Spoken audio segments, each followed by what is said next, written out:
Қазір балалар бізде қандай сабақ? Қазақ тілі сабағын бастамас бұрын біз бірінші достарымызға тілек айтып алайық, жақсы. Бүгінгі сабақта достарымыз жақсы баға алсын десек, 3 рет шапалақтап ішкен. Келесі, достарымыздың үнін мұқият тыңдаймыз десек, 2 рет шапалақтайық. Тамаша.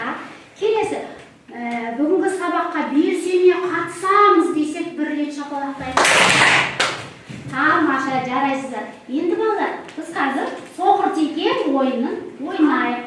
Ол үшін мына жерге шеңбер болып қалайық. Шеңбер болып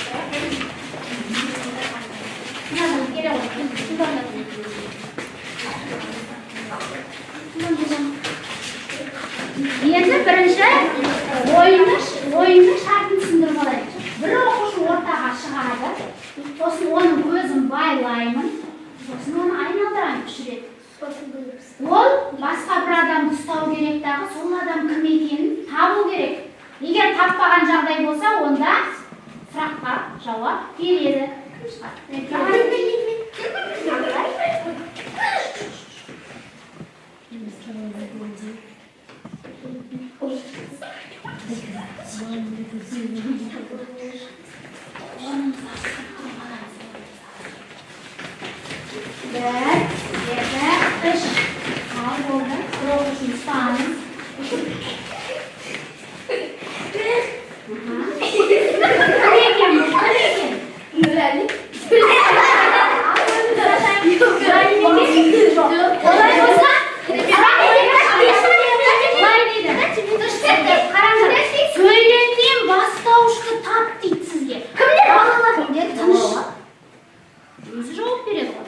Балалар бақшаға барды.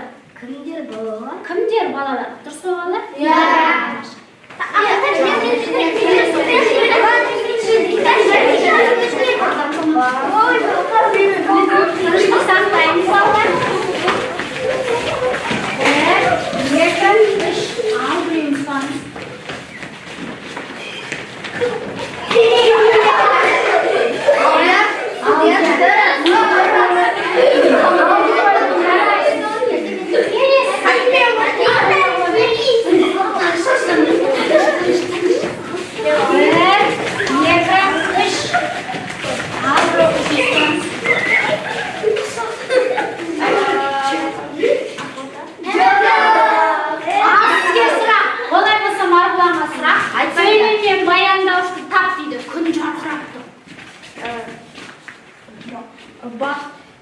Баян дауыс. Қайсысы еді баян дауыс? Бізде сұрақ қойшы. Баян дауыс. Не күн? О, баста. Не істеді? Кім көмектеседі? Не, жарқырап тұр. Не істеді? Жарқырап тұр. Сөйлемнің қандай мүшесі? Баян дауыс. Тамаша, келін.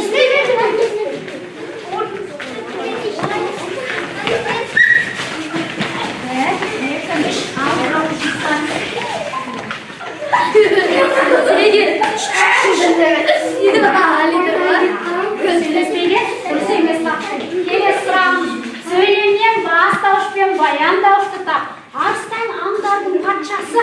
Не? Арыстан. Ал баян дауышымыз қайсысы? Нелер? Баян дауышымыз қайсысы? Баян дауыш дегеніміз әр уақытта сөйлемді не істеп тұрады? Аяқ патшасы. Дұрыс, жақсы.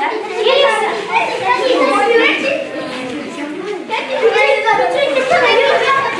Жақсы, кезекпен балалар. 1, 2, 3. Ал біреуін ұстай қалыңыз.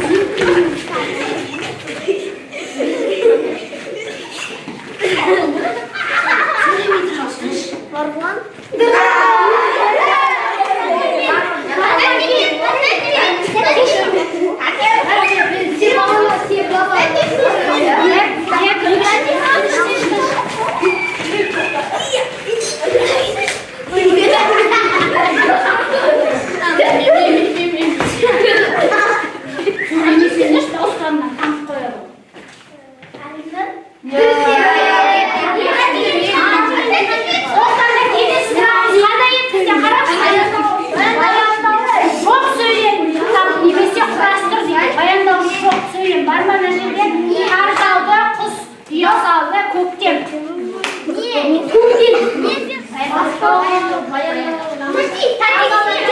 Отыра қоямыз.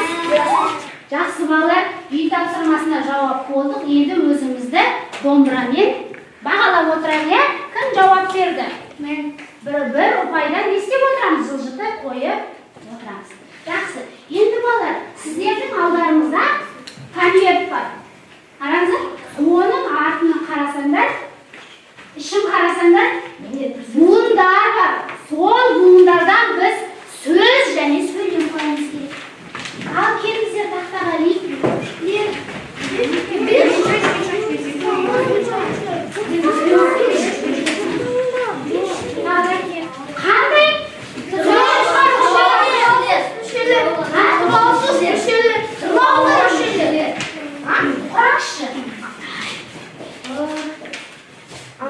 қандай төмен қоя береміз.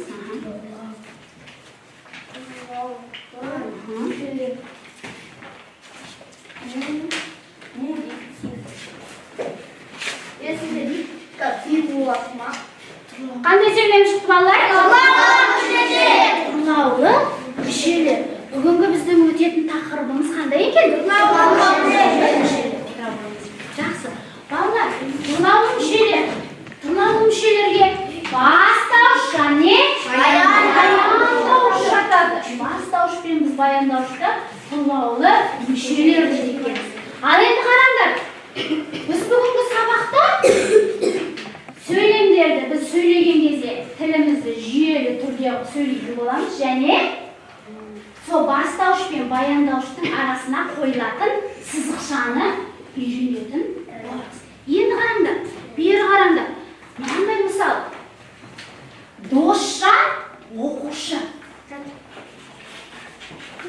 Сөйлем аяқталды. Кім досша? Бастауышымыз қайсысы? Кім досша? Кім досшан? Оқушы. Баяндауыш оқушы. Жақсы. Баяндауыш оқушы. Ал сұрақ қойыңызшы. Кім досшан? Кім досшан? Кім оқушы? Кім оқушы? Екеуіне де қандай сұрақ қойылды бізде? Кім деген бірдей сұрақ қойылды, иә? Сонда қараңдар. Зат есімнен баяндауыш зат есімнен жасалатын болса, онда біз ортасына не қояды екенбіз? Сызықша. Зат есімнің сұрағы не бізде? Зат есімнің сұрағы. Кім кімдер нелер? Тамаша. Кім кімдер нелер? Екеуіне де кім деген зат есімнің сұрағы қойып тұр бастаушыға да баяндаушыға. Яғни бұның ортасында не болады екен? Сызықша болады екен. Кейбір жағдайларда сызықша болмайды. Егер баяндауыш зат есімнен болса ғана сызықша болады. Жақсы, тамаша. Ары қаратай кеттік балалар.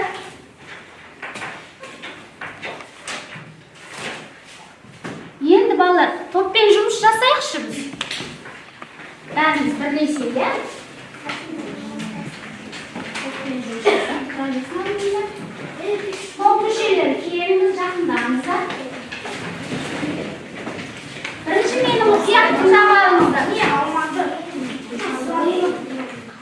Топ оқушылары не істейді дейді? Топпен жұмыс жасайды.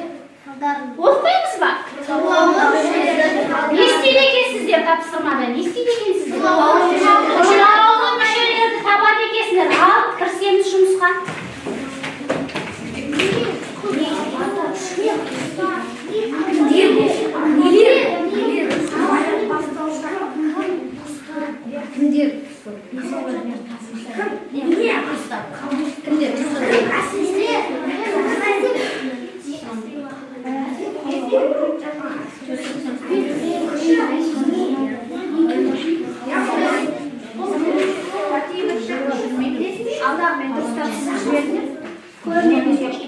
Жақсы болады. Тапсырманы орындап бітсек, онда бірінші топтан бастайық. Кәнеки кім шығады қорғайды? Келіңіз, Марла.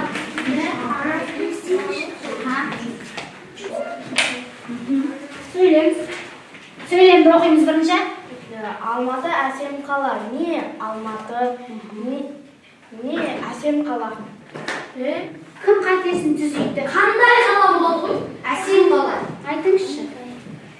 Не Алматы Баяндауыш қалай шошы сөйлейді? Баяндауыш. Баяндауыш қайсысы? Қала. Қала. Қайдан таптыңыздар баяндауыш қалай Өйткені екенін? баяндауыш сөйлемді аяқтап тұрады. Қай сөз табынан жасалып тұр? Және. Әсем қала. Қандай сөз табынан болып тұр? Бұл жерде қала деген бастауыш баяндауыш сөзі. Ол бастауыш. Жаңа ғана айттық, иә? Не қала болмайды ма балалар? Солай ма? Әсем емес бұл жерде не қала болады, иә? Отырыңыз. Жақсы, келесі екінші топ. Келіңіздер. Айдар болды. Есіл тасып жатыр. Бұл жерде бастаушымыз. Не есіл? Тамаша, баяндауыш. Не істеді? Тасып жатыр. Не істеді тасып? Дұрыс па балалар? Иә. Жарайды. Келесі, үшінші топтан. Келіңіз кім қорғайды? Ал, сөйлем толық оқыңыз бірінші. Құстар жылы жаққа ұшып кетті. Иә, бұл жерде Нелер баяндауыш. құстар, Нелер бастауыш. Не істеді? Ұшып кетті. Бұл не болады? Сөйлем қай мүшесі? Баяндауыш. Баяндауыш. Дұрыс па балалар? Жарайды. Үш топта жақсы жұмыс жасады. Жарайды балалар. Енді біз оқулықпен жұмыс жасайық. Тұрлаулы мүшелер тақырыбын ашыңдар. 104-ші бетті. Оқулықтағы 104-ші бетті ашайық. 17-ші жаттығуды орындайтын боламыз. Бұл бізде жеке жұмыс. Әрқайсысын өздерің орындайсың. Орындаңыздар.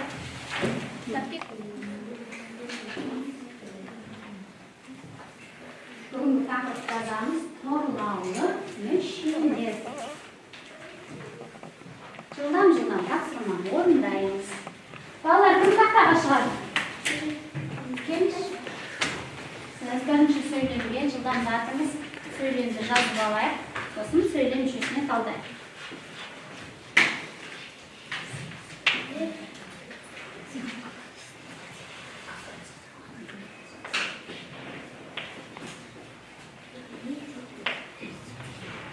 Тыныш отырамыз.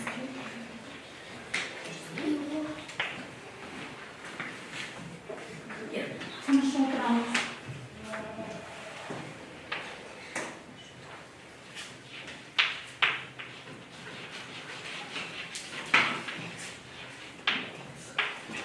Ал, оқи қойыңыз сөйлеміңізді.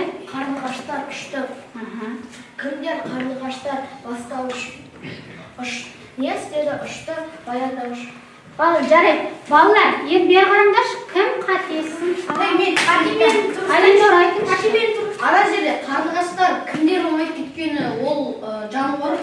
Нелер қарлығаштар болды. Тамаша. Қайтты. Келіңіз, түсеңіз. Сөйлемге. Қорлаңыз. Жарайсыз.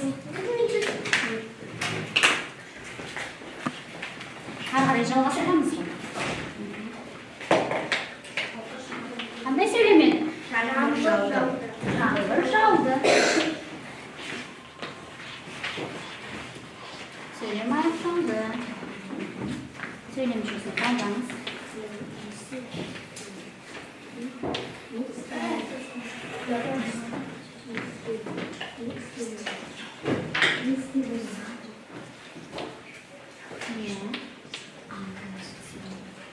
Не істеді? Жауды.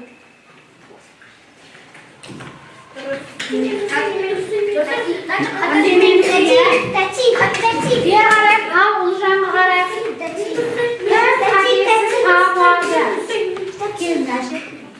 Тамаша, қатесін дұрыс тапты. Керемет.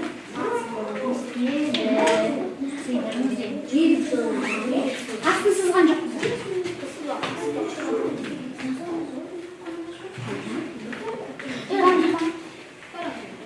Жақсы, жарайсыздар. Отыра қойыңыздар. Балды қойымды ұмытпаймыз, балалар. Келесі тапсырма, балалар. Жұппен орындайтын тапсырма. Бірінші жұптар 18-ші жаттығуды, екінші жұптар 19-ші жаттығуды орындайды. Сіздер бірінші жұптар.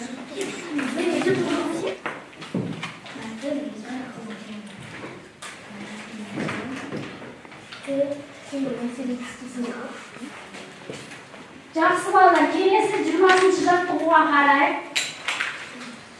Бұл жерде не деп тұр балалар? Кім келіспейді деген ойын бар екен, я? Біз не істейміз бұл жерде? Алина оқып жіберіңізші. Не істеледі 20-шы жаттығу, я? Кім келіспейді? Ойыны. Ойынның шарты ойын бастауыш төмендегі сөйлемдерді тақтаға жазып, оны тұлаулы мүшелерге талдап біреуі талап етеді. Талдауға шыққан оқушы ұнайды. Жақсы, біреуміз бастаушы боламыз, я, бұл ойында. Бір оқушы келіп тақтаға жазады, сөйлемді талдайды, сосын келесі оқушы келсе ме, келіспей ме? Егер келіспесе, өзінің ойын не істейді екен? Дәлелдейді екен. Кім шығады тақтаға бірінші сөйлемге?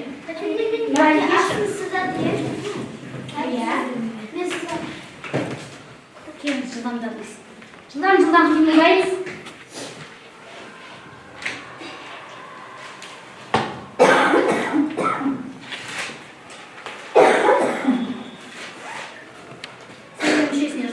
Талдап жіберіңіз. Сөйлемде балалар бірінші нені табамыз? Баян дауышты табамыз. Сосын бастауышты табамыз. Естеріңізде болсын. Естеді барды. Жақсы, жылдамдатыңыз.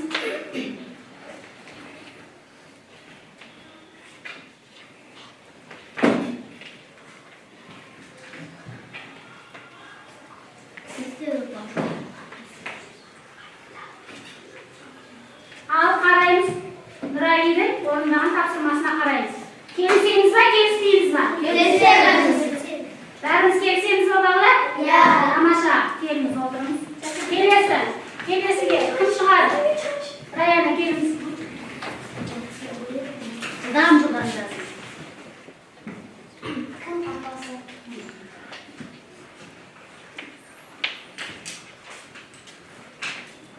Естиді кім?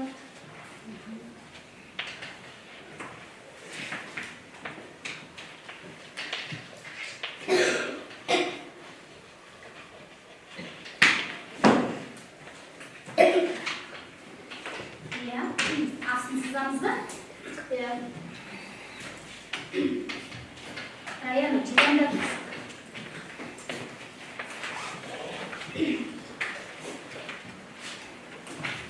Келісеміз бе балалар?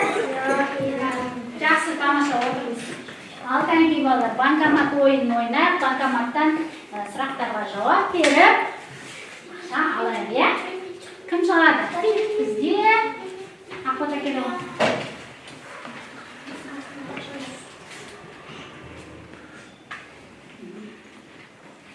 Картаңызды салыңыз дейді. Жоқ, қояйық.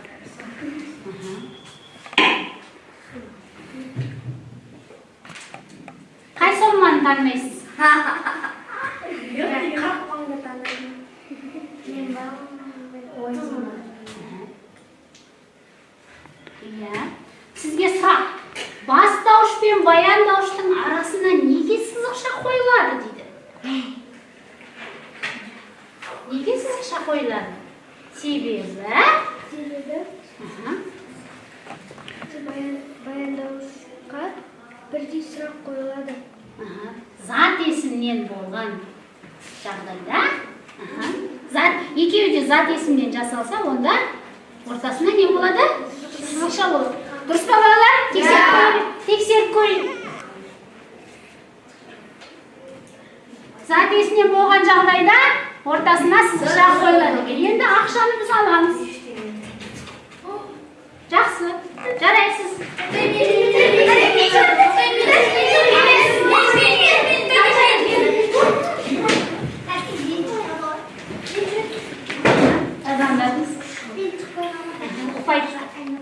Таңдаңыз. Қанша сом, қандай сомнан таңдайсыз? Мына 4 қошынбас. Баяндауыш дегеніміз не? Сұраққа жауап беріңіз, кім? Біздің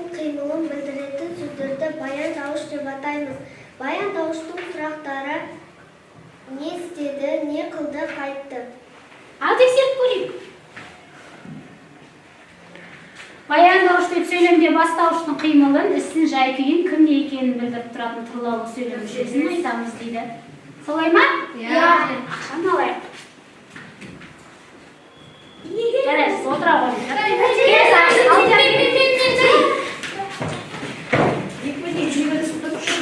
Қайсығынан бастаймыз? Есің келген ма? Ал көрейік. Бастауыш дегеніміз не?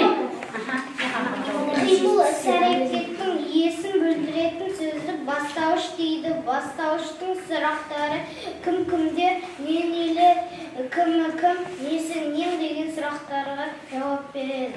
Тамаша, тексеріп көреміз. Бастауыш сөйлемде атау септігінде тұрады және нені білдіреді екен?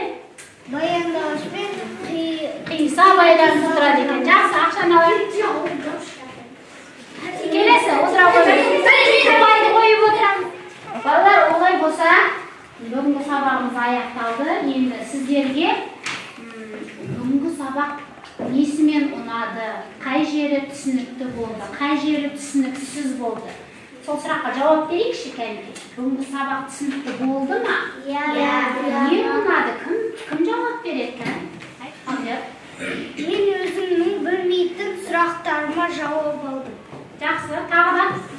Бүгінгі сабақ түсінікті болды ма? Айшар айта ғой. Бүгін сабақты жақсы түсіндім. Тамаша. Жақсы балалар. Олай болса енді кім 8, 9, 10 ұпай алды. Соны барлығын түсіндім деген қалташаға саламыз. Ал кім 5, 6, 7 ұпай алды. Сары түске саламыз. Ең соңғысы 1-2 балл дегеніміз қызыл түске апарып саламыз. Саламыз қалташаға. Келіңіздер.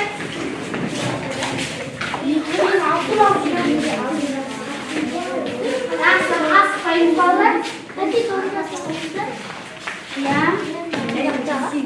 Қалташаға саламыз. Жақсы балалар, үй тапсырмасын жазып алып, біз үйге тапсырма аламыз. Тұрлаулы мүше құрастырып береміз, тұрлаулы мүшеден сөйлем құрастырамыз. 3 сөйлемнен құрап келейікші балалар, жарай ма? Тұрлаулы мүшелерге 3 сөйлемнен құрап келеміз.